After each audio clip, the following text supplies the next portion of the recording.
The East London Regional Court is expected to rule on the application for leave to appeal by convicted Walter Sisulu University student Sibongile Mani against a 5-year prison sentence. The 31-year-old Mani was sentenced in March after she was found guilty of theft. She went on a shopping spree and spent more than 800,000 rand of the 14 million that was mistakenly paid into her student account in 2017. Our reporter Abongile Jantjies is on the story. A very good morning to you, Abongile. What's the latest in this story? Well, a very good morning to you too, Desiree. Well, court is about to comment any time from now, and it's a defining moment, one could put it like that, whether if it's dismissed, we could see the possibility of Sibongile Mani going to jail, or there's that possibility too that it might be taken to the Supreme Court of Appeal if things don't go her way. Well, it would be good for her if it is accepted, this ruling, and she gets to appeal her sentence and then find a way forward once again. Well, the matter has drawn interest from various communities and particularly social media, saying that the sentence doesn't fit the crime, that it was too harsh on Sibongile, someone who's doing an honors degree now in education and also was a mother of 2 children, Desiree. But with me, I do have one of her supporters, Uvusi Mahlangu. A very good morning to you, sir. You flew all the way from Joburg just to be here to support Sibongile Mani once again, and you've been lobbying for high legal minds to take interest into this case, and tell us about how that has been going. Well, we are very confident that given the last appearance, we are very confident that the case will go on our side. We are hoping by the time we get to High Court, in which we hope we will get that ruling today, all high-profile legal minds will be on board and will be able to represent. We have very high-profile lawyers that have volunteered to be part of this particular case. And also, I must say that even the Minister of Higher Education, yesterday in Parliament, he was challenged, Minister Mani, to also take interest on this particular matter and intervene as much as he possibly can.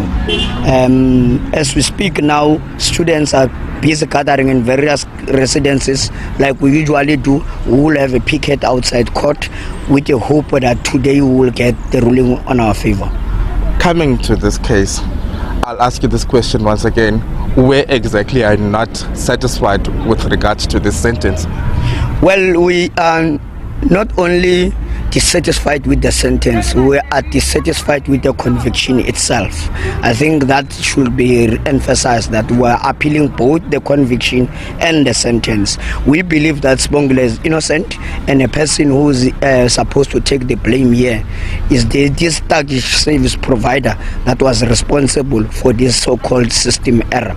And those are the people that should be investigated by the police, and someone there must be held liable for whatever happened.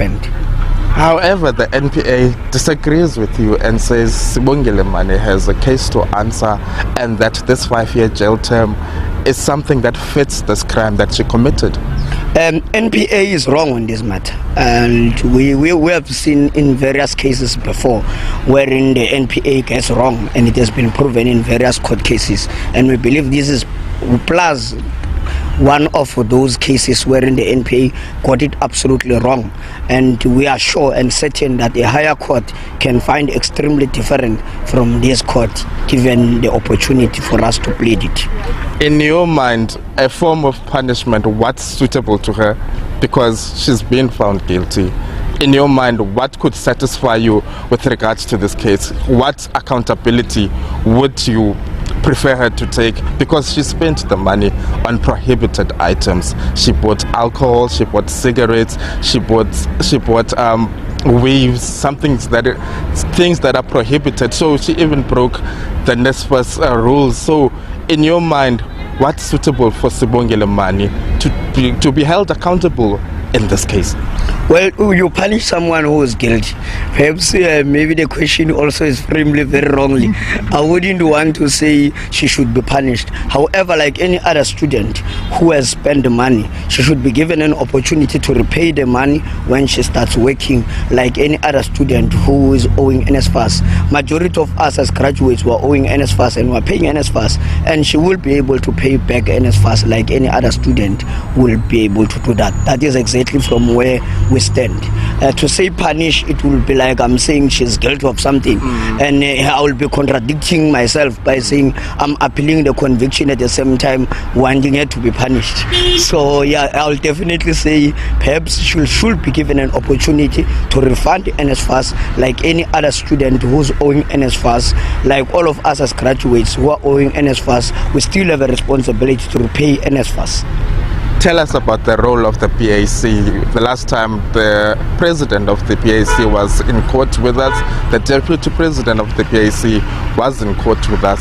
Tell us about their role in this case. Yeah, well, they've been playing a very supportive role. In fact, yesterday, the member of parliament of the PAC raised a motion in parliament yesterday to challenge Minister Blaine Nzimande, to say Minister Blaine Nzimande must intervene in this particular matter, and they would be able also raising the matter with the Minister of Justice, Minister Ronald Lamola, to intervene on this particular matter. So they have been playing a very supportive role, not only that, even logistical, to ensure that students are moving from point A to point B. Sibongile can be able to move from Queenstown to attend court. There's been playing a very supportive role since the matter started. Mr. Mahlangu, we shall engage after court proceedings. Thank you so much for your time. Thank you very much. Well, Desiree, we await the court decision today, the ruling, and we shall bring you more after proceedings.